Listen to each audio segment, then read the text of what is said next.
Thank you for joining us for today's webinar. My name is Jason Bush. I'm the Executive Director of Pacific Ocean Energy Trust, POET for short.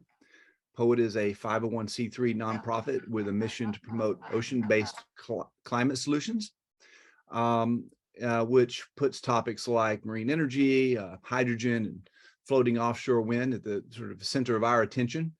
And of course, it's makes topics like the Inflation Reduction Act relevant to our day jobs and clearly of interest. So we're very pleased to have our friends from K&L Gates offer to present on several aspects of the Inflation Reduction Act, perhaps euphemistically named.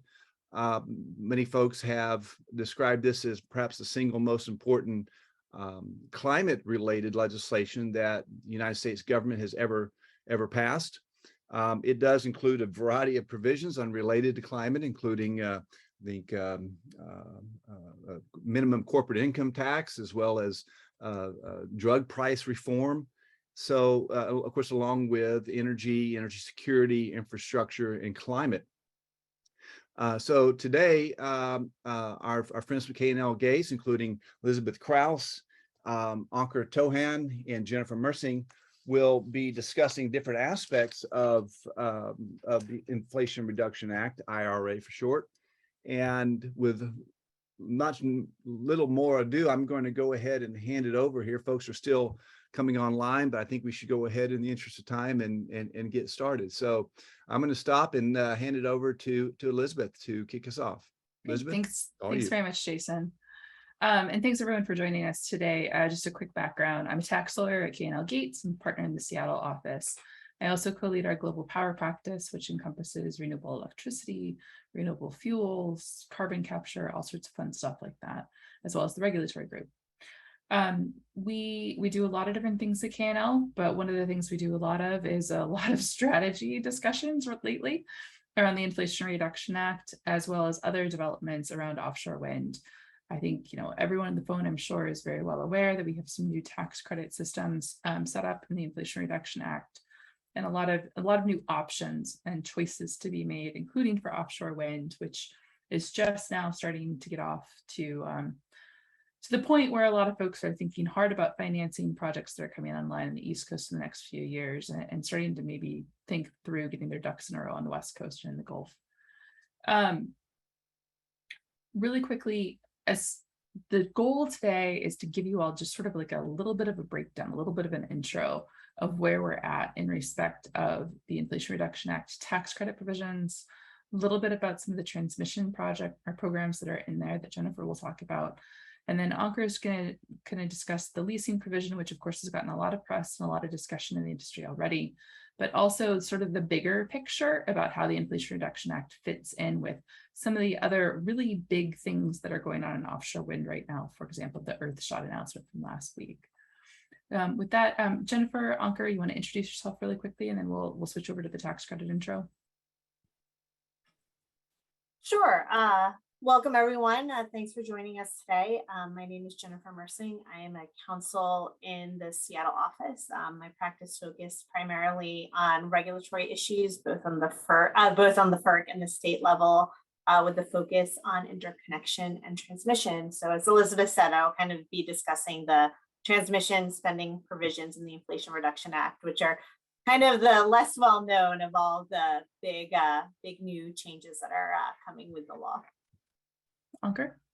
Yeah, great. Thanks. Hi, everyone. I'm Ankur Tohan here. I'm a partner at K&L Gates in the Seattle office. I co-lead the environmental land use and natural resource practice for the firm, with a focus primarily on renewable energy development, permitting, projects and the like. So I'll be talking today a little bit about some of the provisions in the IRA, but as Elizabeth mentioned, there's several other major sort of policy pieces that have fallen into place in the last couple of years that are going to significantly affect how the development cycle moves forward for offshore wind. And how the IRA actually impacts the industry, for sure. So now, just so you know, we're not going to just talk at you the entire time. We're going to do little brief intros, and then please ask questions. We've got a few questions to cover of sort of the details, but as they occur to you, put them in the chat. We'll figure it out. If they come up later, awesome too. But this is really intended to be a discussion as opposed to just some talking heads. We're really just trying to frame things up for you. Elizabeth, while you're pulling up your screen, I just want to hash that out a little bit more. There's a Q&A function button at the bottom of your screen. If you'll click that, you can post your questions there. And then when we're complete with the basic presentations, we'll start going through those questions in the order they're received. So we'll stop there. Let Elizabeth proceed. All right. And I am not the most technologically advanced, so we're just going to do this the old-fashioned way with the PowerPoint. So everyone knows there are new credits. We still have the old school production tax credit and the old school investment tax credit. The headline news here for offshore wind is that whereas the PTC wasn't all that useful for offshore wind before because of the expiration dates on the PTC, now it's back in both sort of the current or the historic form, as well as the new production tax credit, which is focused on zero GHG emissions. We also have the ITC. Of course, we already had the ITC at a 30% rate for offshore wind. The headline news here is that we've got some bonus credits now that are potentially available for offshore wind as well as other technologies. So in principle, you could theoretically get the investment tax credit up to 50% of your qualified basis on an offshore wind facility. Strong emphasis on theoretical, and we'll get to that. The other headline news here, of course, is that the credits are now structured differently. There's a low base credit, 6% for the ITC, 60 cents per kilowatt hour for the PTC. And then there's this 5x multiplier for wage and apprenticeship requirements. Now, what does that really mean? I'm assuming some of you have been paying attention to the news, so you've heard some discussion about this. Highlights basically all of the laborers and mechanics involved in construction of a qualified facility need to be paid at the prevailing wage. Now that's based on Department of Labor tables. So of course we know what we're getting ourselves into, right? We can figure out what the number is, but that may or may not leave your project costs particularly low. Apprenticeship requirements have to do with requirements about how many labor hours need to be worked by apprentices and which contractors and subcontractors need to have apprentices on their payroll. Now, the nice thing about the apprenticeship requirements is that we have a clear Department of Labor program to look to. Basically, you have to get apprentices from a registered apprenticeship program. That's a pattern, but it doesn't necessarily mean that it's plug and play with working with unions. They may have a registered apprenticeship program, but their apprenticeship program may actually be something else entirely. So it's important to pay attention here. Those rules can be a little bit of a rabbit hole. We did a webinar a few weeks ago with our colleague Craig Lean about those requirements in a lot more detail. It's available on our website on Hub, and you're more than welcome to go download it. I'm happy to go through the details. But in the interest of brevity and not boring everyone on the line, let's talk a little bit about these theoretical bonuses. One is pretty clear, and that's for domestic content. Basically steel and iron, and then separately manufactured products. 100% of the steel and iron needs to be produced in the United States. We think we know where the line is for that, but it's not abundantly clear because the rules that the tax code point to are trade rules that are apparently most frequently used in the automotive industry. So the line's not super clear, but we have an idea of where it is. Manufactured products is, of course, a little bit more complicated because if something's not steel and iron on an offshore wind installation, chances are good it's a manufactured product. Offshore wind has a lower rate for domestic content. Everyone else has to deal with 40% domestic content for manufactured products right out of the gate. Offshore wind gets to start at 20. Now, it will go up over time. The current credit, the one that's available through basically the end of 2024 and onward, depending on how you structure your deal, it's always 40%. It starts to go up year by year, up to about 55% total under the new tax credits that come into play in 2025. Those are the zero GHG emissions credits. So it's a little bit of a moving target, but the goal, of course, is to tie the domestic content treatment in with the new manufacturing credits. These are credits that there's two different kinds. One sort of production tax credit style, It's only available for a few years. In principle, it could be extended. But what's interesting about it is that it has a specific category for wind equipment, wind generation equipment, and has specifically contemplated offshore, including floating offshore wind. So these credits will be available for fixed and floating foundations, blades, nacelles, towers, and offshore wind vessels, which is a really interesting little tidbit that's in that provision. Of course, you all on the phone all know that getting vessels to develop offshore wind is a bit of a challenge in the United States these days for a variety of reasons. But this little bit of a tax credit, which is actually a fairly chunky tax credit actually, could be good for the industry to get some of those vessels online. The other kind of manufacturing credit is an investment tax credit style. It's one lump sum, okay? Now, this program is sort of a reiteration or a renewal of an existing tax credit program that has been based on allocations or appropriations from Congress. What that means is there's a $10 billion bucket and you have to go to apply to get a piece of it. Now, that application process is probably going to be very much oversubscribed. We're expecting an announcement for it, probably in the next couple of months. And basically, there'll be a certification of a project that'll be sort of like an award, and you'll have 3 years to finish whatever it is that you're doing. Now, this is manufacturing, right? So in principle, perhaps you could use this credit to go build an offshore wind vessel, or perhaps you could use it to go build a manufacturing plant to build your offshore wind vessels or your blades or your foundations or whatever. But it is an application process, and like all application processes with the federal government, there's an element of politics here. So there's a certain amount of just trying to key your application to Department of Energy, Treasury goals, around justice, around environment, around prevailing wage, things like that. Now, the other thing, domestic content is fairly straightforward, despite the fact that we still have some questions, many of which I discussed on another webinar that's on our website with our colleague Stacey Edinger a few weeks ago. But the thing that makes the bonuses a little bit tentative, the thing that makes it hard to get to 50%, is there's another 10% ITC and also multiplier for PTC for that matter, for energy communities. Now, energy communities are fairly easy to talk about. It's either brownfields, okay, within the EPA definition, or it's certain kinds of census tracts or metropolitan or non-metropolitan areas that have a historic tie to oil, gas, and coal. There are some key definitions and distinctions in there that we don't need to get into. But the reason why I say theoretically we could get that additional credit for offshore wind is because those locations are by and large on land. However, we may see Treasury create guidance that says, okay, well, if a portion of your offshore wind facility on land is in one of these locations, then perhaps that will be sufficient to pull the entire offshore wind facility into the credit bonus. We don't know if that's going to happen. There's some authority, some precedent, I should say, that indicates that in some cases, Treasury has done things similar to that, but it's not real clear if Treasury thinks they have the authority to do that in this case. So that's sort of the basic parts about the credits for offshore wind.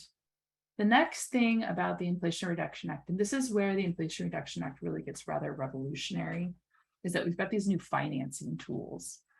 The first one that sounds the splashiest, but may or may not actually pay out, is this concept of a transfer of tax credits. Now, as a tax lawyer who's worked in renewables for 12 years, the concept of being able to transfer tax credits, sell them, in other words, kind of made my head spin the first time I read the provision, because for 12 years, I've been told unequivocally by courts, you may not sell tax credits. Well, now you can. And so the way that this is done is you can take a tax credit if whoever's entitled to it, usually the project owner, can take that tax credit and sell it for cash to someone else once. It can only be transferred once. The key thing about this transferability option is that it creates a lot of new structuring options, particularly for the PTC.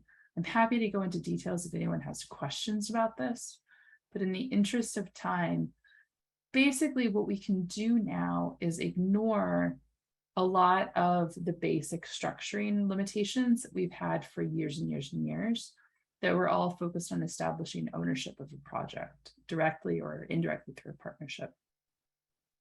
And so that means that we've got a wide variety of tools available now to utilize the tax credit to more specifically monetize it, allow a developer to benefit from a tax credit in order to pay for a project, whether you're thinking about the capital expenditure or the operating expenditure.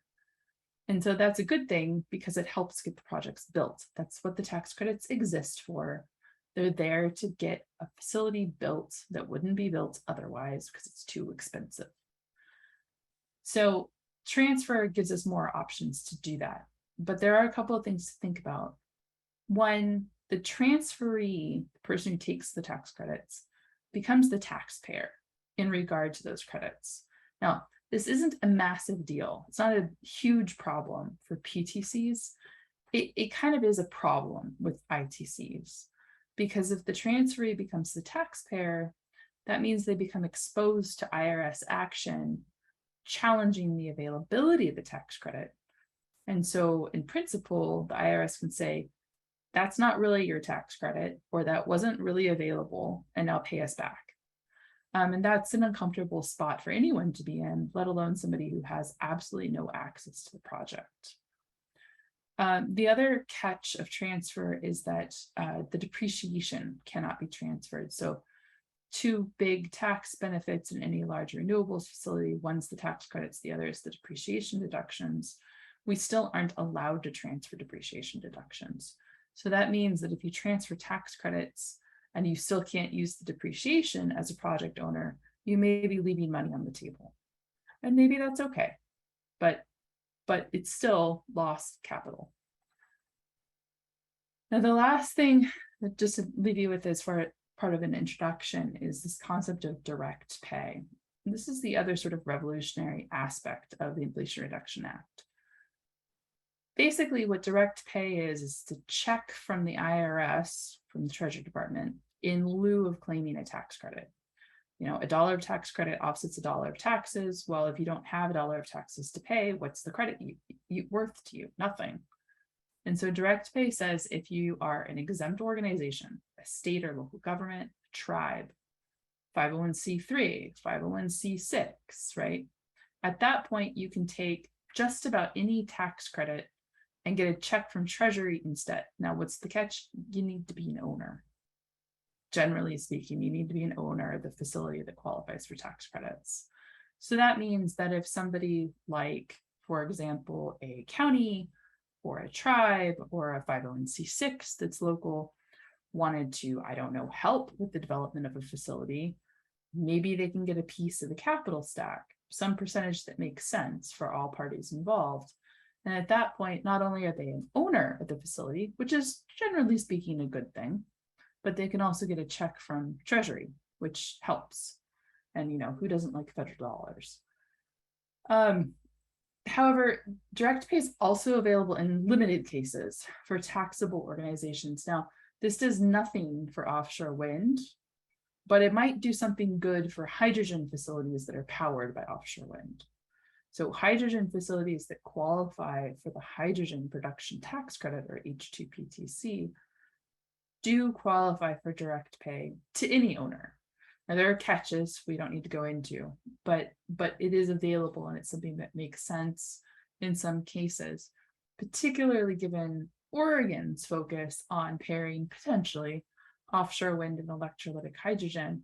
That could be really good news for developing an economy around a facility that not only is power making hydrogen, but also is receiving power from an offshore wind installation. Now, one thing to note about direct pay is that there's provision in the statute that allows you to transfer tax credits to munis and tribes and so forth, and for them to get a check. But that provision works in many financing structures, but you still have to be really careful when it comes to taking depreciation deductions in those structures. So it's not necessarily as simple as it could be, but it's still definitely a step in the right direction.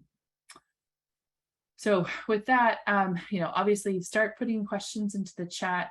We'll take them after the rest of the introduction, and hope that this at least started some creative juices flowing.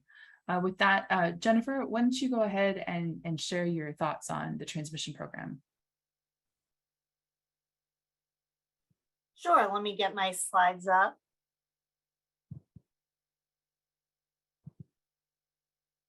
Sure, thanks, Elizabeth. As Elizabeth was saying, I'm going to cover the transmission spending provisions, the provisions that probably get the least amount of press in the Inflation Reduction Act. So most of the provisions we're going to talk about right now apply to transmission build out in general, not just transmission for offshore wind. But as we all know, transmission build out will greatly benefit offshore wind projects, just trying to reduce the costs and the upgrades that would be needed to have these projects interconnect. So the first provision we're going to talk about is section 50151. So this does the transmission facility financing. So this is essentially the direct loan program. And so under this program, the Secretary of Energy has $2 billion it can give for loans for certain transmission development. The big threshold issue is that for a transmission project to qualify for these loans, they need to be in Department of Energy designated national interest transmission corridor. So currently there are no NIETCs available. One of the big issue about NIETC designation is that once an area is designated for NIETC, FERC has backstop siting authority. And if you want any way to unite the 50 states is to tell them that they may have to cede some of their siting authority to the federal government. So there were amendments to the NIETC designation process in the bipartisan infrastructure bill that passed at the end of last year. So the Department of Energy has issued a notice of inquiry, kind of how it wants to lay it out, trying to make it more participant driven. But it's worth noting that at this point, we don't even have proposals for what the new NIETCs would be, how much they cover, how much opposition they would have. And as I said, like that's the big concern is that the vast majority of the spending is under this transmission facility financing, but you need to have the NIETCs to be able to take available of it. And the funding is only available through September 30th, 2030. So we first have to go through the NIETC designation process before the DOE can even start accepting applications for these direct loans. And so even though we're still around 8 years away from that, that time can pass quickly depending on how long the NIETC designation process will take. Is there an opportunity to participate in that process, Jennifer? Yes, there will be an opportunity to participate. The Department of Energy, in contrast to, so this has been around since the Energy Policy Act of 2005. And you had a couple of designations that were struck down by the courts. So DOE this time has expressed that it wants it to be much more participant driven. So it looks like they're going to have like applicants kind of apply for areas that they want to see designated as an NIETC. Mm-hmm. So the next provision is section 50152. So this goes to grants facilitate the siting of interstate electricity transmission lines. It's worth knowing these grants would go to the siting authorities. That would be like a state government, a tribal authority. This would not be for project developers.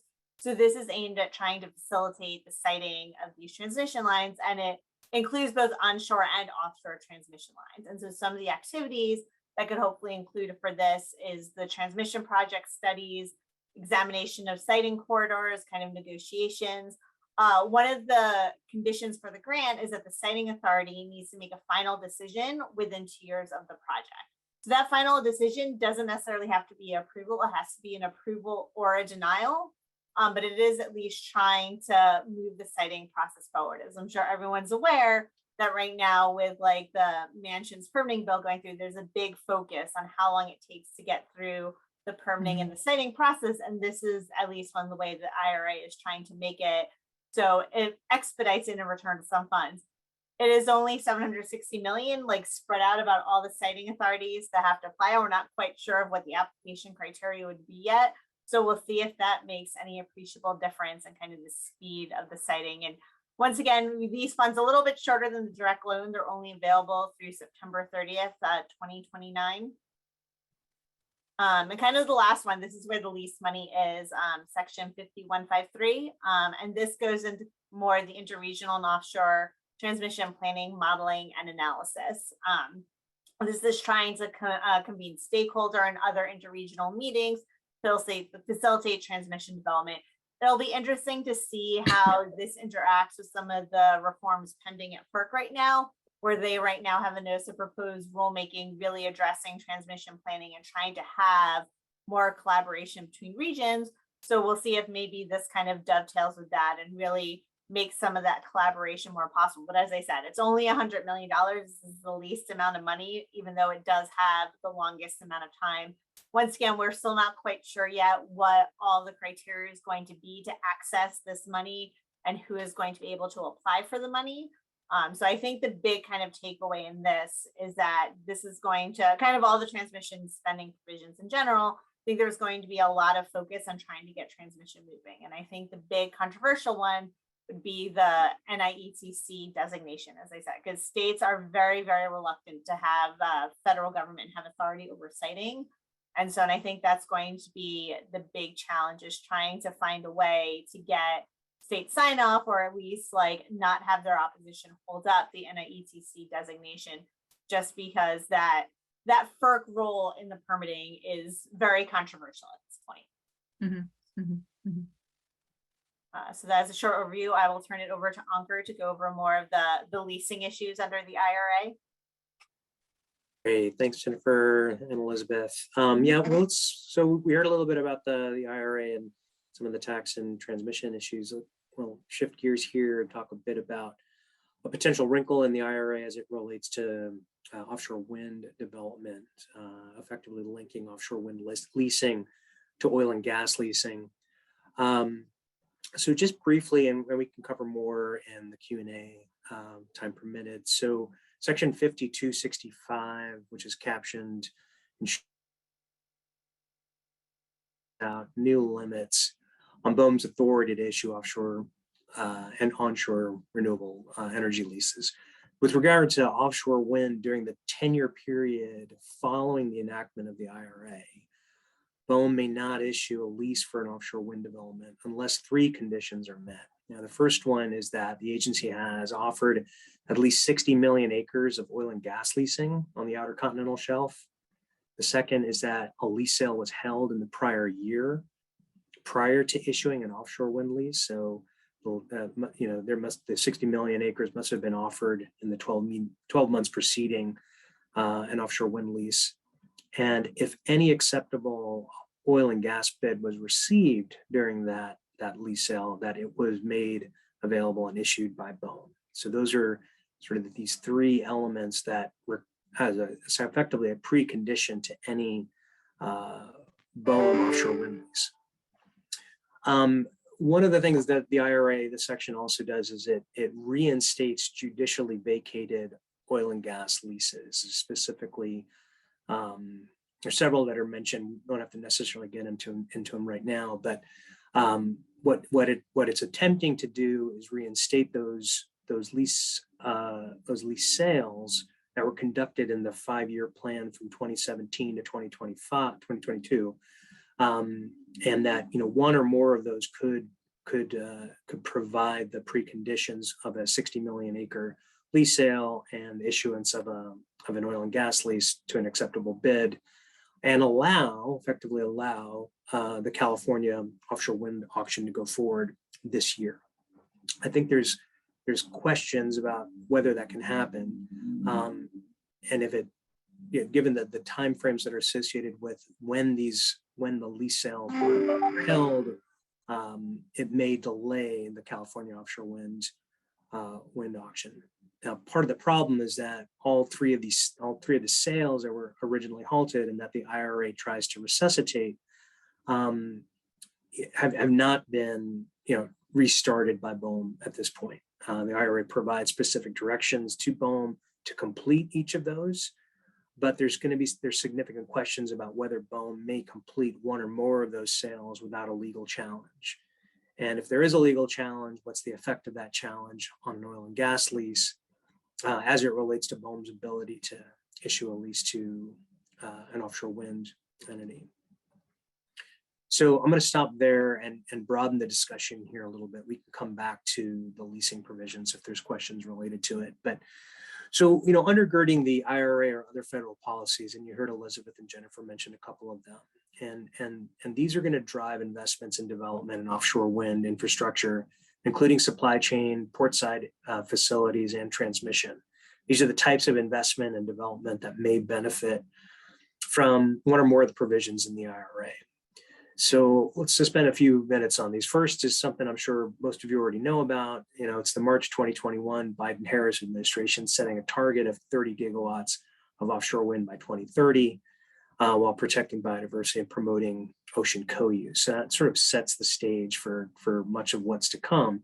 So that's in March of 2021. In November 2021, as Jennifer noted, we passed the Infrastructure Investment and Jobs Act, the bipartisan infrastructure bill, the $1.2 trillion bill. And that act provides opportunities for a variety of traditional infrastructure projects, but it also dedicates $65 billion to energy and electrical grid development.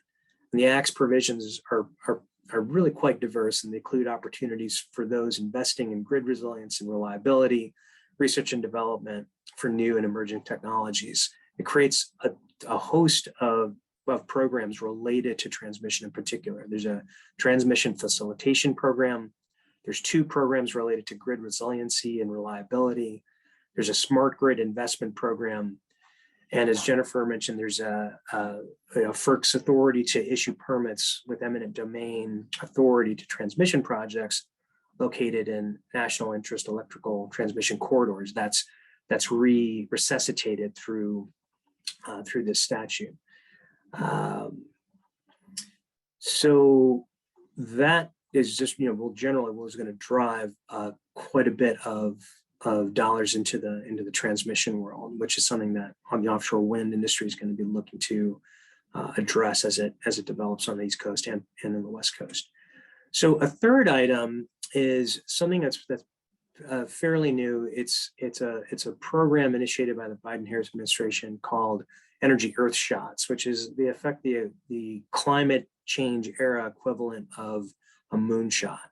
So these energy earthshots, as they're called, are anticipated to accelerate breakthroughs of more abundant, affordable, and reliable clean energy solutions, within a decade, really with the objective of facilitating a 2050 net zero carbon goal while trying to create jobs in this new clean energy economy. There's been 6 Earthshot programs initiated so far, and there'll probably be maybe up to 8 by the time it's all done. There's a program for hydrogen, long duration storage, geothermal, and industrial heat. The one that was most recently announced is the floating offshore wind, Windshot. And this program is administered through the Department of Energy, has 3 objectives. The first is to reduce costs of floating technologies by more than 70% by 2035, trying to bring the cost per megawatt hour down to $45 per megawatt hour. The second goal is and this establishes a separate objective that's specific to offshore wind, which is 15 gigawatts of floating offshore wind by 2035. So what we talked about earlier with the 30 by 30, right? There may be some floating offshore wind that would satisfy the 30 by 30 policy, but this is specifically an additional 15 gigawatts of floating offshore wind by 2035. And the third is research and development investments with a prize competition for new floating platform technologies. So not a whole lot of information on this yet. There's actually TOE is hosting a webinar tomorrow. I'll certainly be joining, others should if they can. It's at 3:30 Eastern. You can find it on their website, or maybe Poet can circulate that around to the attendees after our call today. Last thing I want to mention is that a few days ago, literally just a few days ago, and Jennifer mentioned this, Joe Manchin released his plan for legislation that would ease the permitting process for infrastructure projects like oil and gas pipelines, electricity transmission lines, and certainly offshore wind. There's big questions as to whether or not this bill is going to pass through Congress, but if enacted, it would accomplish a long list of objectives. We can't get into all of them here, but I'm going to just mention a few that I think are particularly salient to the offshore wind industry. So the first is that it's going to require agencies to complete NEPA, in particular an environmental impact assessment, within 2 years, right? So, and for an environmental assessment, 180 days. So for an EIS, 2 years, for an EA, FONSI, it's 180 days. It sets that as limits and the demonstration of good cause to go beyond that. The law also sets 150-day statute of limitations for court challenges to permitting decisions. So effectively really reduces the amount of time that opposition and plaintiffs could contest a permitting decision.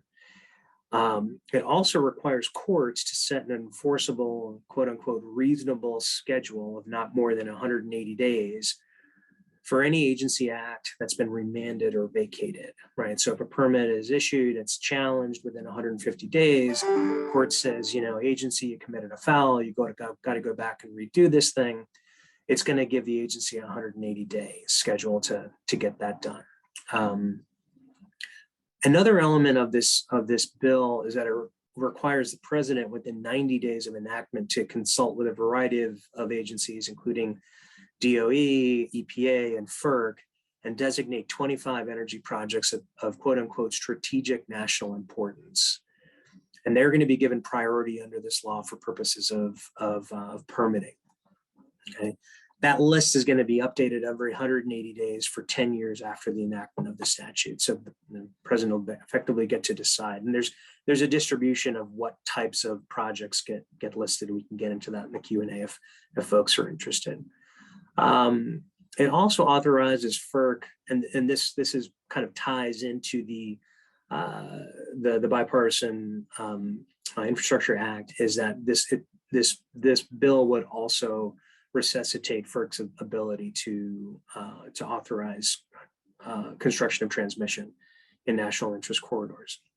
And finally, it revises the Clean Water Act, in particular Section 401 of the Clean Water Act, and denies or limits the ability of a state or EPA to condition a certification on non-water quality impacts, including those associated with air emissions. This has been a particularly confrontational issue over the years, and that Section 401 certs need to be completed within a year, and agencies cannot force or encourage applicants to withdraw their applications for certification and resubmit them to extend timelines.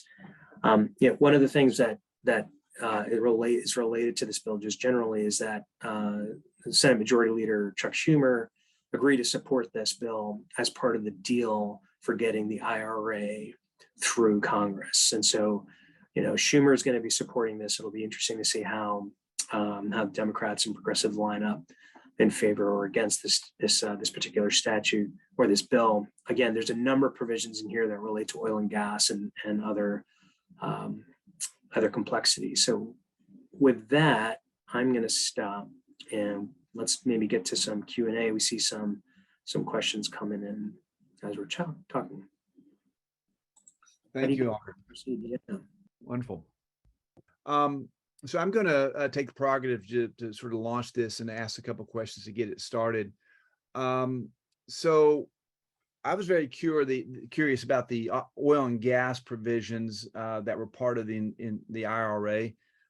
It was sort of almost shocking to see these requirements that tie, specifically offshore wind leases can't happen unless these oil and gas leases are moved forward. Can you talk about that a little bit more as it applies to what it might mean for a California lease? What's at play here? What needs to happen in order for the Bureau of Ocean Energy Management to proceed with their timeline that they've publicized. They intend to have leases later this year for California wind energy areas. Would you maybe expand on that just a little bit? Yeah, sure, happy to. And again, it's not clear exactly what BOEM's going to do. They've not come out with any policy or real direct statements, at least none that I've seen. If folks have seen something more specific, it would be great to hear on this call. But what needs to happen prior to a California lease is that BOEM must have made available 60 million acres for oil and gas, and that while those areas were available, if an acceptable bid was received, that BOEM issued a permit.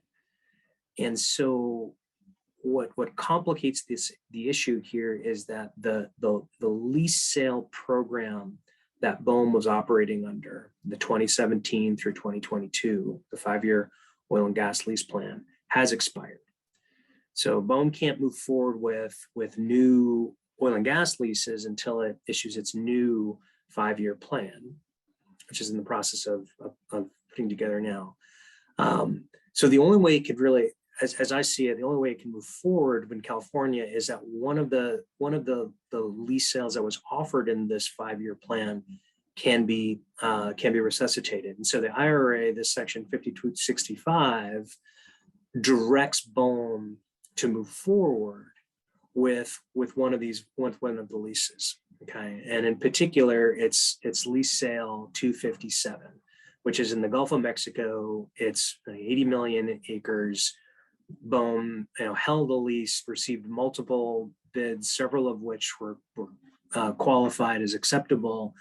But before final leases could be issued, litigation ensued, and the district court there didn't remand the matter back to BOEM for issues associated with NEPA and the environmental review process, but rather vacated the whole process and basically said, BOEM, you got to go back and redo this process. You can't issue leases based on the process you applied. And so I think the question is really going to be whether whether you can read the provisions of the IRA as making a change to the regulatory provisions, the statute that BOEM implements, right, as opposed to Congress telling a court what to do, right? And so there's a question of whether there's a conflict of powers between the judiciary and the legislative branches here. But assuming that BOEM can move forward and issue a lease, right, one that was already received and qualifies, then being directed by Congress to do so. If no litigation proceeds, then presumably a lease sale can happen by the end of this year. And I think that is what BOEM is expecting to do. That's what we've heard from BOEM on a couple of different occasions. Thank you, Ankur. Just to make sure we're addressing the questioner's question, the subtext here is, as I think you've made clear, is that yes, even for California, where there aren't oil and gas leases in play, this is tied to Gulf of Mexico oil and gas. So the leases that Ankur is referring to, they're all in Gulf of Mexico. So yes, California leases for offshore wind are tied to those oil and gas leases in the Gulf of Mexico. So getting to the posted questions here, and I encourage folks to use the Q&A function to post their questions. I'll just read it here. The major issue with the section linking oil and gas to offshore wind is what happens with the upcoming 5-year leasing process for oil and gas. It seems with the mandated oil and gas leasing that all the wind leases in the BOEM path forward can happen. However, after the mandated leases is when things get tricky for wind. Overlay uncertainty with the presidential election, and it seems the future of offshore wind is a bit uncertain. How are people thinking about these post path forward leases? Ankur, you want to unpack that? Yeah, yeah, And yeah. I mean, I think this is part of the issue, right? So just putting aside, what the complication here is really whether what does it mean to have a lease sale completed, right? And so the statute is unfortunately written in an ambiguous way. So an offshore lease sale means that an acceptable bid has been received and results in the issuance of a lease. And that gets tied back to certain time periods. So for instance, there's going to be uncertainty, as it relates to what happens if a lease gets issued and then there's litigation, right? And there's a stay imposed on implementing that lease, right? Well, can BOEM interpret that scenario as one where, look, a lease has been issued, sure, it's being litigated and it's currently under stay, but that we've satisfied the terms of the IRA and we can now proceed within 12 months to issue an offshore wind lease. That's an issue, right? Or what happens, for instance, if a court remands a lease?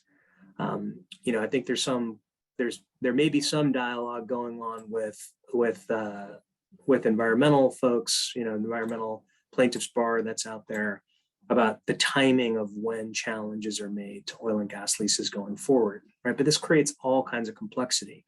And certainly it's up to BOEM. If BOEM doesn't, proceed with a lease sale that's adequate in size, 60 million acres, that's gonna prevent an offshore wind lease going forward. Or, it can, if the time runs out, the clock runs out, you have to basically set your clocks to, okay, we're going to hold an offshore oil and gas lease, and then issue an oil and gas lease, and then within 12 months issue a final offshore wind lease. So there's a lot of complexities here, and I don't think folks truly understand yet how this is going to play out or how BOEM's going to administer both these programs in tandem and impose these kinds of conditions on the offshore wind industry. I wish I had more to say. sure. Well, I think this dialogue is going to be going on for a while, I suspect. And early on, we heard from BOEM that they do not, and I'm paraphrasing here, that they do not anticipate that these provisions will delay their leasing in California. Now, with that said, clearly there's some complexity here that will continue to play out. So moving down the list of questions here, I think you all can read these as well. On the Manchin permitting bill, I was under the impression that federal offshore wind projects were part of Fast 41 and could opt into the 2-year timeline already. So why do we need the permitting bill for that piece? Yeah, it's interesting. The bill specifically carves out projects that are subject to FAST, right? So if you're already in the FAST Act, right, Fast 41, that's not something that this new permitting process would apply to. And there's also limitations for water resource development projects for the Corps of Engineers are also precluded from this particular bill. I don't know exactly why it's set up that way. We could certainly try to find out more. It's been out for a couple of days, but the effect of it seems to be that there's sort of two ways into you can either go through the FAST Act and proceed through that timeline and that process, or if the Manchin bill ultimately passes, there would be a separate track, another opportunity to perhaps get further ahead in the queue. And I'm not sure how agencies are going to try to establish priority between these two provisions, unless of course you're listed as among the projects that are designated as priority by the president. Ankur, let's take the pressure off you and show some love here for Elizabeth. Let's talk about the tax credits a little bit. Gosh, so you talked about, transferability of credits, and decades ago when I practiced law, the so-called Minnesota flip model has been the model that we use to take advantage of these tax credits, moving them from entities that couldn't necessarily use the credits. They weren't making money off that project yet, or didn't have the tax liability to use it, and so you had these sort of complicated deals with third parties that did have significant tax liability, and you would transfer portion ownership.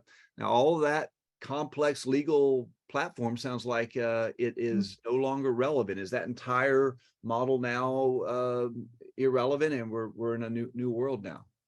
No, not at all. No. So we have more options now. The old model is going to remain relevant, at least for the near term, if not for the long term also, particularly when we're thinking about investment tax credit structures. So, I mean, I think the game right now with offshore wind is, get your leases, right? That's obviously really important. Get whatever other permissions you need, get community support, things like that. We're a little ways away from financing. So I don't know what the market's going to look like in 5 years when people need to go to the market here. But what I do know is that the partnership flip model is tried and true. At this point, we know what to expect. We know what the risks are. We know what the tensions are. And we know what to do if things go wrong, right? We also know how to syndicate those, which is really crucial when you're thinking about a massive project like offshore wind ends up being, and you need to finance that. No one's going to write you one check for one of these very, very large projects offshore. You're going to need to probably have a syndication deal, 3, 4, 5, 6, maybe financing parties. Now, what the new structures do give us, though, is some optionality, right? We could see if the production tax credit ends up being a better option. We could see forward contracts. We could see other kinds of structures that allow us to get some money in early that can be used for capital expenditures, and also to bring in some money later to offset operating expenditures.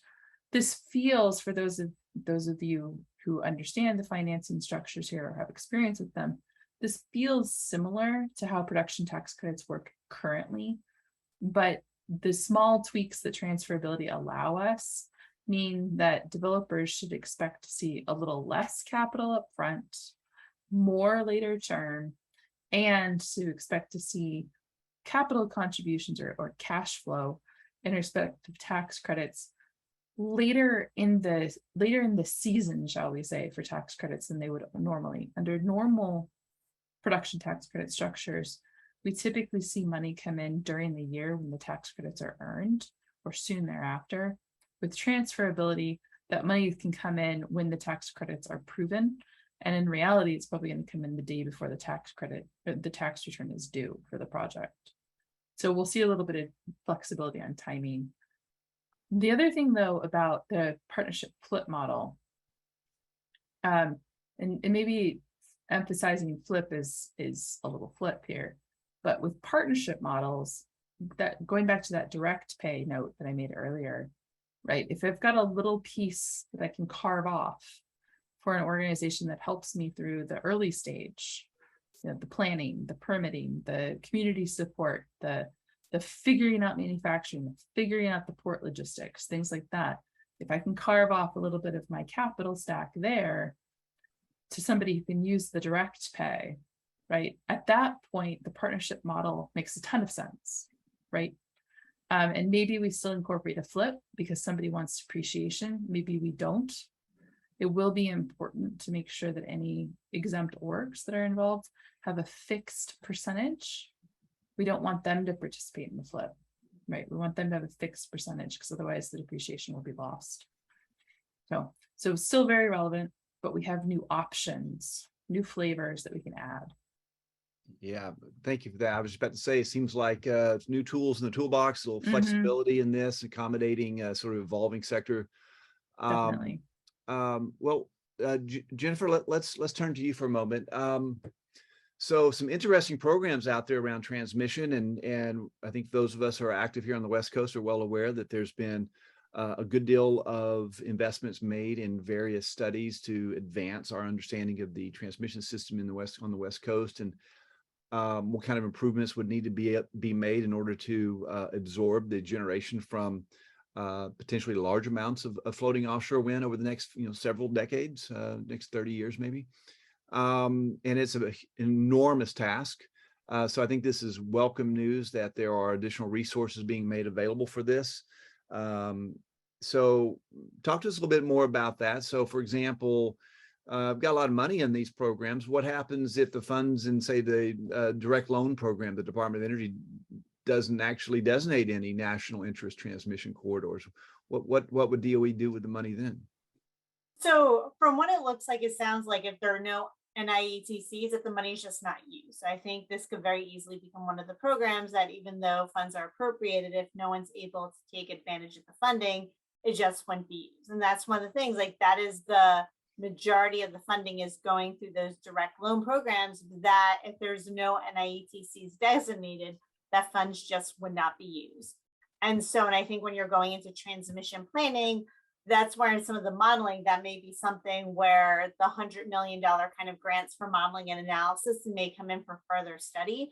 But I think that is one of the big, not concerns, but one of the big factors to be aware of, that if there is no NIETC, there is no DOE transmission direct loan program. So, and I think that is why it's a very important first step to really move along the NIETC designation process. As I said, after the bipartisan infrastructure bill was passed last year, DOE started taking an effort to kind of revive kind of like the criteria and what it would be looking for. So I think just watching that closely and making sure when that comes out, making the comments and like saying that Pacific backbone or something that you're looking for, but really kind of pushing to get involved in that NIETC designation stage, because hopefully that'll pay dividends down the road if that can unlock some of that direct loan funding. Let's talk about these corridors. So I thought there was one of these established down in the Southwest bringing solar, but it sounds like maybe that one was reversed by a court. What is an NITC? Why haven't they been used to date? And what's different moving forward that could possibly make them more relevant? If there's money chasing it and DOE is trying to make it happen, what's different in the future that would make it more viable than it's been in the past? So I think one of the things, so there was initially back, I think in like 2005 or 2007, like DOE did designate a couple of them, but they were struck down by the courts because they disagreed with how DOE conducted their congestion study. And then after it was struck down by the courts, it did not end up kind of essentially being redone. So after the court struck down, there ended up being none left. So it's trying to target areas where there's a lot of transmission congestion. And so one of the changes, and I believe it was in the bipartisan infrastructure bill, was congestion or expected congestion. So trying to make the criteria a little bit broader to focus on how the transmission system is developing, and especially with the growth of offshore winds and other renewables, the transmission system, the expected congestion is going to look different than it would have even like 10 years ago. And I think part of it, as we talked about before, like state opposition is a big concern. If you want one way to unite 50 states that have very divergent political views, tell them we're going to take away some of your siting authority and give it to the federal government. So I think that's always been a big concern about why we have not seen these NIETC designations, that there's a lot of concern from the states about FERC having this backstop siting authority and FERC being able to overrule their siting decisions. And so that concern is not going to go away. And I think you have to expect that especially if it looks like that FERC is stepping over something that a state denied, there's going to be a lot of opposition. But that's one of the main reasons you really haven't seen more growth of them, just because they have been so controversial. But now that there's a lot more money attached to them, and especially an expansion of FERC siting authority, and I think that kind of goes into, if especially on the West Coast, you have these states with these like renewable energy standards that are supposed to be like 100% carbon free, like there's that real pressure that you need to have some more of the transmission, and needs to be expedited. So the challenges still remain, but the study, like the congestion was modified to do expected congestion and well, and now you have just much more money available. Jennifer, one of the things that I've been talking to a lot of clients about is what to do about the different tax rules, because we have an opportunity to influence before proposed rules are released, and we also have an opportunity to influence after rules are released. How is that going to look for this program? I mean, is there really, how can the industry impact this to free up that $2 billion? So with their notice of inquiry that was launched at the beginning of this year after the bipartisan infrastructure bill, DOE is essentially soliciting for participants to name what they think should be an NIETC. And so, and I think that's part of the thing, that if you, like, say, for example, kind of like a Pacific backbone for offshore wind, that if that's something that if you go through and be like, proactively go to DOE and saying, this is something that I would like to see designated as an NIETC, here are the reasons, kind of building on some studies that were taken. And so, and I think that's where, if you want to see a specific region designated, and so you can unlock that money, taking that very kind of proactive view before DOE and trying to give DOE as much evidence as possible. And especially if there's any work you can do, like say with the state of California, that's trying to make it easier, kind of showing if there would not be state opposition or something like that. But that's one of the changes that DOE is pursuing from what it was in before, where it's a much more top-down driven approach. Whereas now DOE, as I said, we're still kind of getting it started.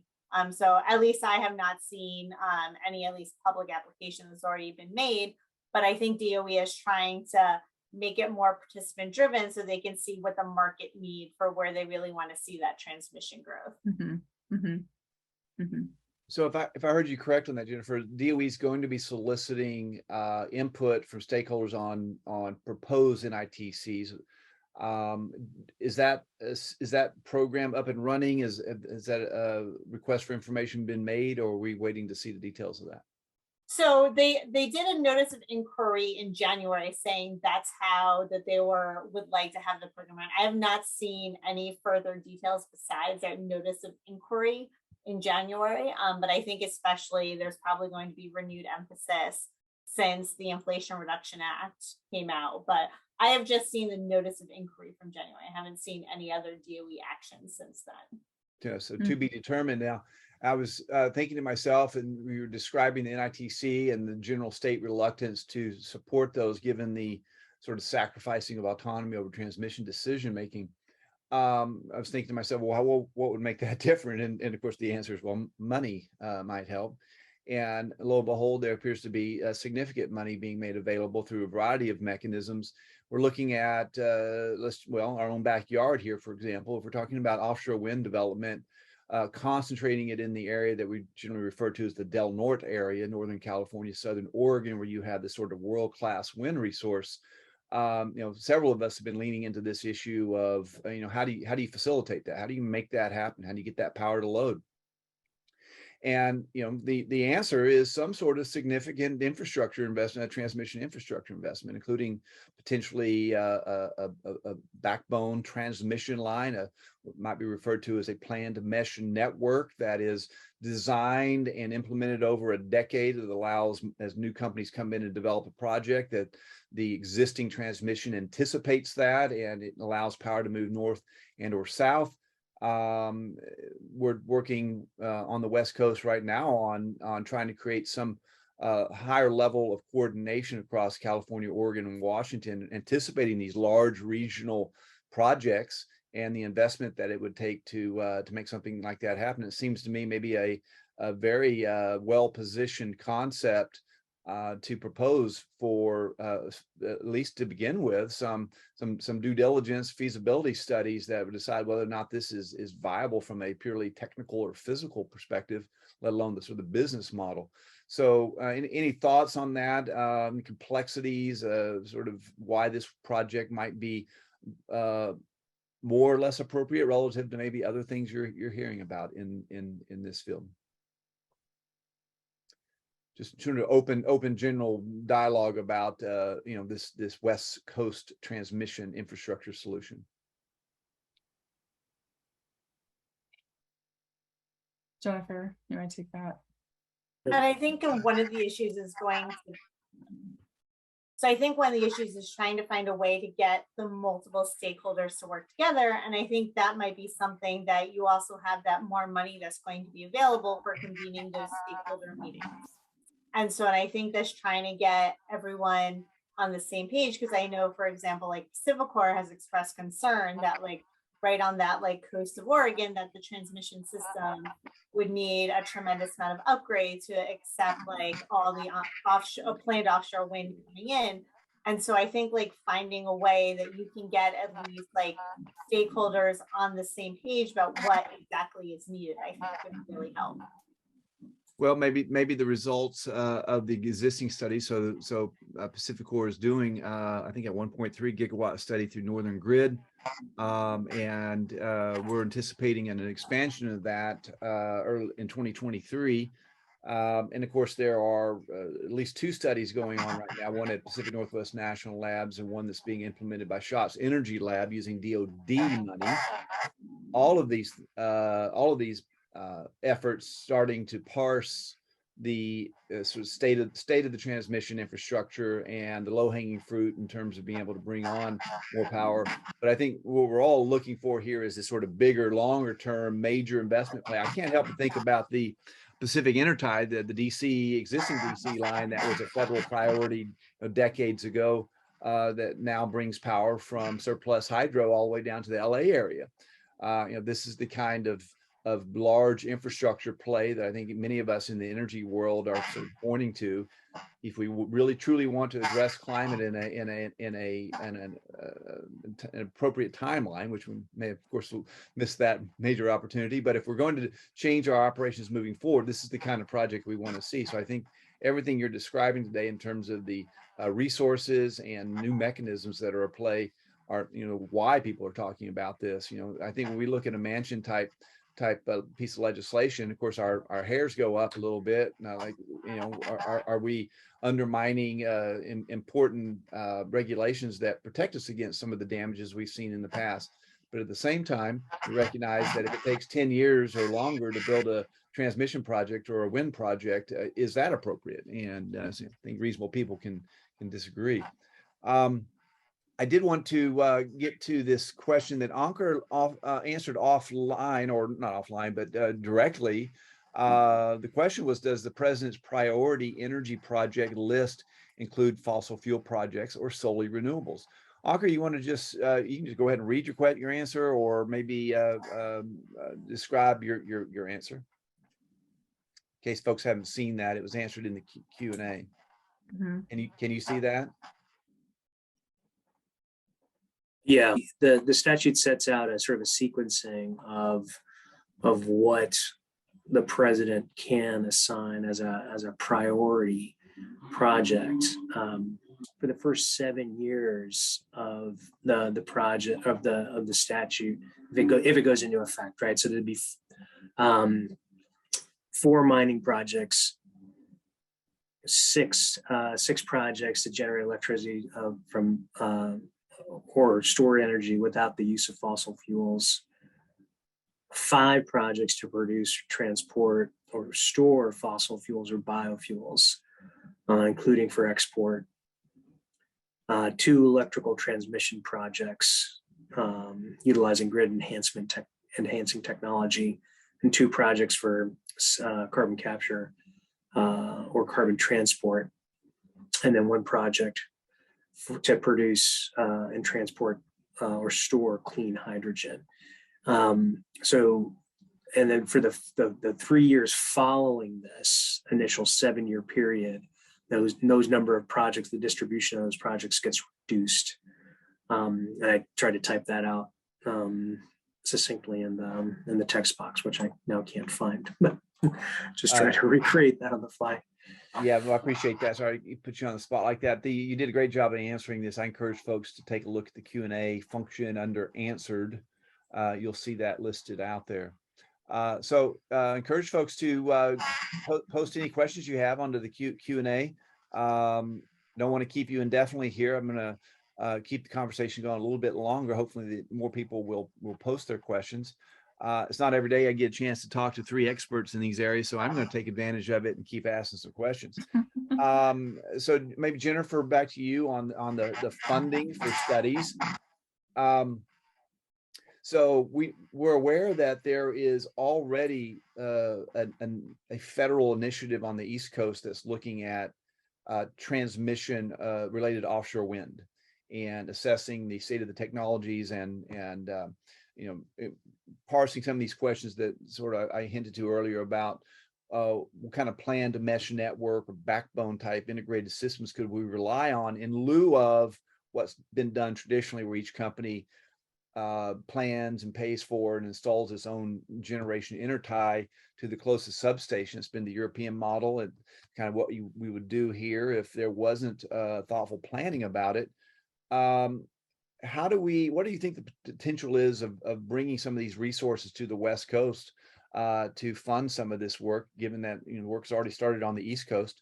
What should we be doing here to highlight the opportunity and direct some of this federal interest or funding to the West Coast to discuss how we might improve the long-term trajectory of responsibly developed offshore wind? So I think we're still waiting kind of for the criteria about how that money would be allocated, but regretfully, it's kind of the smallest allocation we have. It is only 100 million as compared to, say, for example, 2 billion for the direct loan program. But I think being able to point an example that has already been in use on the East Coast, and I think could be helpful providing kind of an example of how this is going to follow. I think it's worth noting also then, apart from the IRA, is that FERC right now is undertaking kind of transmission planning reform, and that is still in the comment stage. We don't have a final rule yet, but I think there is growing attention about trying to get this planning reform encourage interregional cooperation among the utilities. And so I think we're still kind of waiting to see what exactly those criteria will look like and how the application process would go. But I think anytime that you can kind of point to an example, or especially in a successful example of how it's worked on the East Coast, or showing that this is the model to be followed to hopefully unlock the funds. And I think we're just kind of waiting to see what the criteria may be for the application. As I said, this is just, the agencies can take a while sometimes for the rulemaking. So we're still trying to get more guidance from what these applications will look like. But as I said, we have until 2031 with those funds. So at least we have a long runway for use. Thank you. We do have another question here. I'll read to you. We have seen decades of offshore wind funding and talked about it a lot here. These systems having been growing exponentially around the world, leaving the U.S. behind. On a similar note, many nations are bringing federal funding to the ocean wave tidal energy to high impact grid locations. Does anything in the infrastructure / IRA bill do anything to help promote other types of energy, I guess, other than offshore wind? I think is the question here.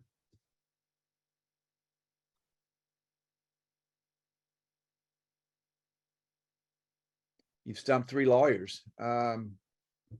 So on the transmission side, these transmission provisions are not specific to offshore wind. So, and I think that if there is energy resources they can benefit, they could, if you get the NIETC designation, or if otherwise, you're trying to get the siting authority if they want to apply for a grant to facilitate siting.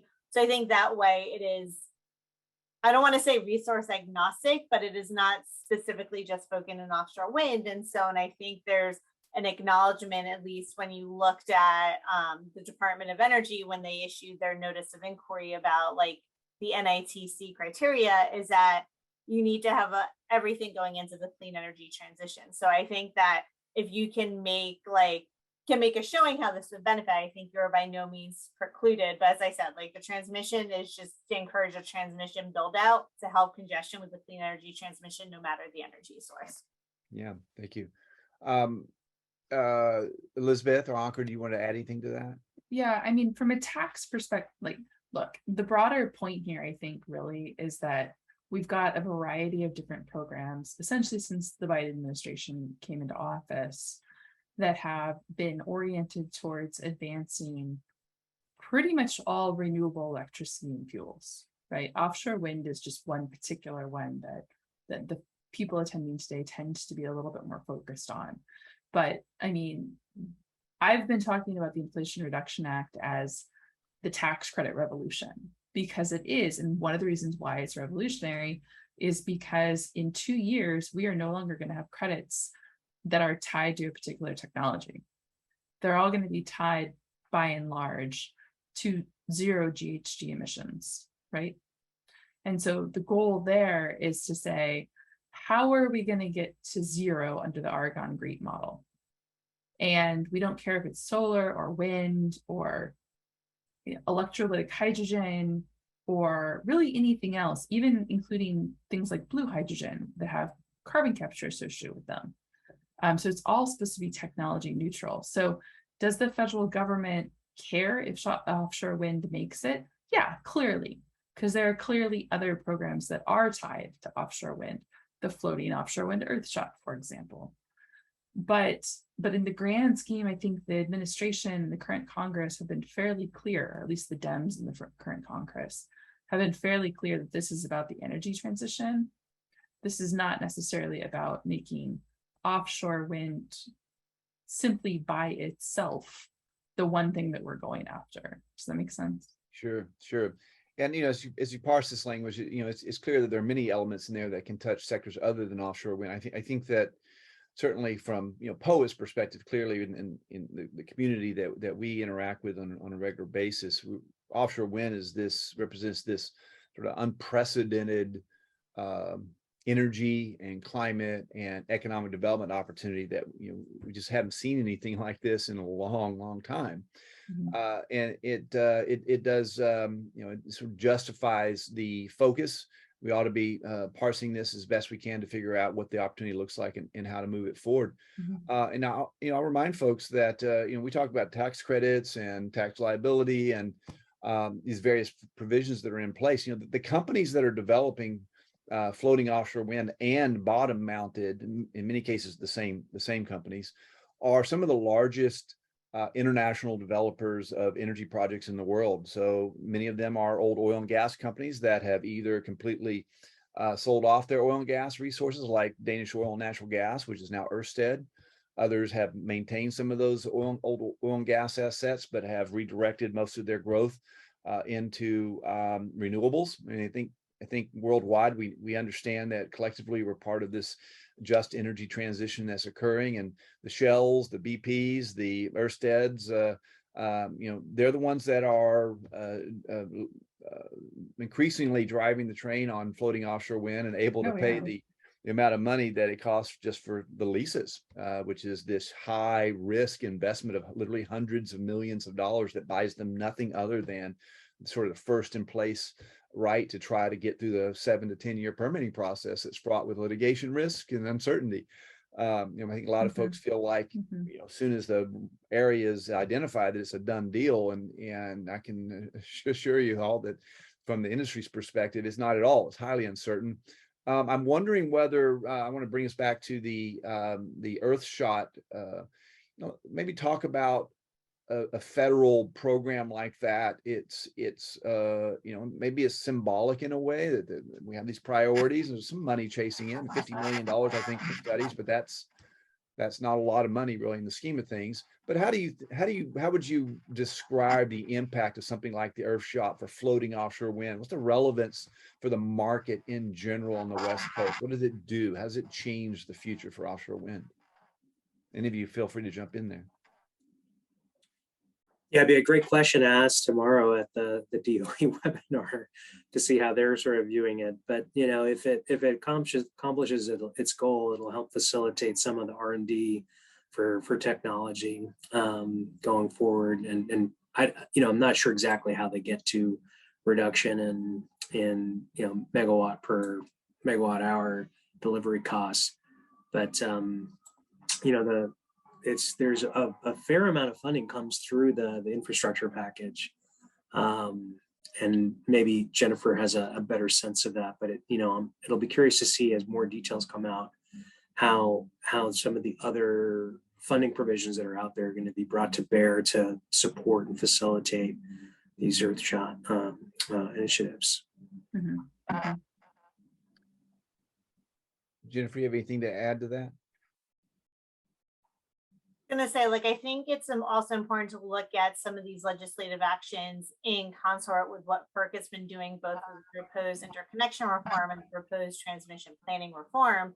So I think it's kind of like a holistic view about what can we do to speed up the interconnection process, to make it easier for projects to actually connect to the grid on a timely basis.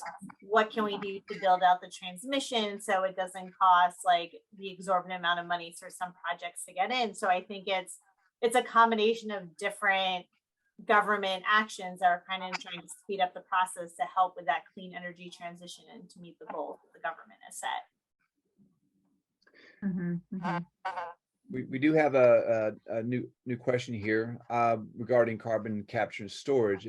Offshore carbon capture and storage is being explored within the Gulf of Mexico. Is there any focus on the West Coast and anything you've heard about carbon capture and storage on the West Coast? So I haven't heard of offshore, although Ankur may have, but I am aware of a number of companies out west that are looking at basically weatherization techniques. And they're looking, some of them are looking to develop projects out here, California, a few other places. Those technologies are not focused on necessarily sequestration, but the reason why I mention them here is because in some cases, the chemicals that are produced, the molecules that are produced through the weatherization process can be put into seawater and can be useful, for example, the shellfish industry and other kinds of just sort of combating climate change. But that's, of course, that's not CCS, right? It's carbon capture and doing something else with it, utilization in tax terms. Ankur? Yeah, I agree. That's generally what I've heard as well. And that there's a lot of interest in Washington State and some in Oregon. The basalt formations that are out here are particularly attractive for sequestration purposes. Proof of concept is underway now. Wyoming just received its delegation to be the lead permitting authority under the UIC Class 6 program, the Safe Drinking Water program that EPA administers for injection of carbon dioxide into ground formations. So that's a pretty significant step forward in Wyoming. So I would expect to see more activity there to help alleviate some of the permitting associated with those kinds of projects. But there's quite a bit of interest land-based that I've seen. Folks are curious about how this works and how you can pull off one of these projects and get through the permitting in the West and the Intermountain West. But I've not heard of offshore injection sites, although I believe that I know that there's some interest there, but I think the depth and complexity and off the West Coast can be pretty challenging. And touching anything in water on the West Coast is particularly challenging from an infrastructure permitting and development perspective. Indeed. I want to touch on a couple things real quick, but we're approaching the end of the program. And before we end, I'd like for each of the three panelists maybe to offer one final observation, sort of generally about clean energy transition, the West Coast, maybe in particular. I want to focus your attention a little bit. Was for us here on the West Coast, was tracking and kind of what you're watching, what you're excited about, any major concerns that you might have. But I want to go back here to a previous question that was asking about alternative energies, an area of marine hydrokinetics, sort of near and dear to my heart, and why I know anything about this is because of the wave tidal component that we've been focused on as an organization now for going on 15 years. I want to note that, while marine hydrokinetics maybe is not the focus of these most recent federal provisions, note that marine hydrokinetics, wave and tidal in particular, are really still on the cusp of commercialization. They're not really ready to take advantage of a PTC or an ITC at this point in time. They're close, but not quite there. But what is available are really two areas I think that I think is promising. One is the Water Power Technology Office within the DOE. The funding for that program continues to grow annually. And the results of that are conspicuous in terms of the support structure that's out there, like PacWave, which is the wave energy test site being built off Oregon State University. as well as the funding for the companies that are in the higher TRL levels, technology readiness levels, that are ready to put what are essentially full-scale wave energy machines out into the Pacific Ocean to face the full brunt of that resource, and put them through their paces. And then finally, I want to focus on the program. I think they call it ETIP. I can't tell you what it stands for, but it's an excellent program, again, funded by DOE, that's administered by the national labs, that's working directly with communities to identify how do we empower communities to sort of own the energy transition themselves and to be more involved, so they feel like energy isn't happening to them, that they have some say in how this moves forward, but also recognize that you can't say no to every project, right? Energy is an essential part of our mix, and we've got to find ways to replace the existing infrastructure with more sustainable technologies. But how do you do that? By engaging with communities and empowering them, first with remote communities that are relying on diesel and could benefit from some of these cutting edge technologies like run of river tidal and marine energy, wave and tidal. So I'm going to stop there and kick it back to our panelists today. Elizabeth, Jennifer, Ankur, any final comments here before we close today's presentation? No, really the final comment that I have is I think the federal government and the state government, many of the state governments anyway, are clearly trying to move towards adapting to the energy transition. I mean, there's a lot of potential there for economic development, a lot of potential for jobs, things like that, political organizations are generally in favor of. And I think what's been really striking for me is the number of organizations at federal and state level who are clearly working towards offshore on the West Coast, and hopefully in Oregon too. We've got a lot of new tools here, I think, that can help us bring that to fruition, but it is still going to require the community involvement, as Jennifer noted, and as you also noted, Jason. And so any way that we can work together to advance the ball, I think is a welcome innovation. Thank you. Jennifer?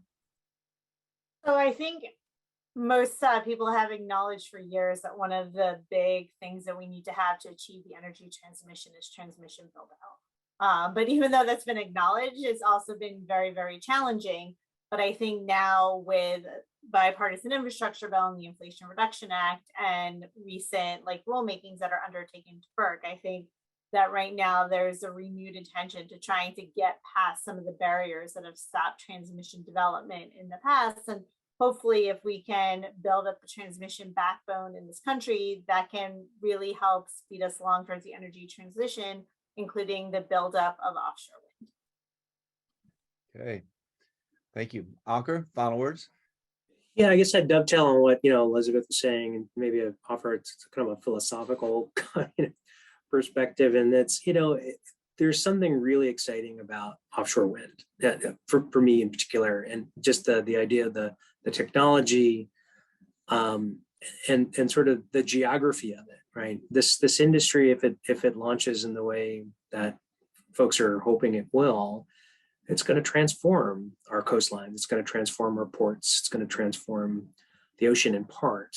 And that's really exciting from the technological perspective, certainly exciting from a kind of carbon reduction and energy transformation perspective.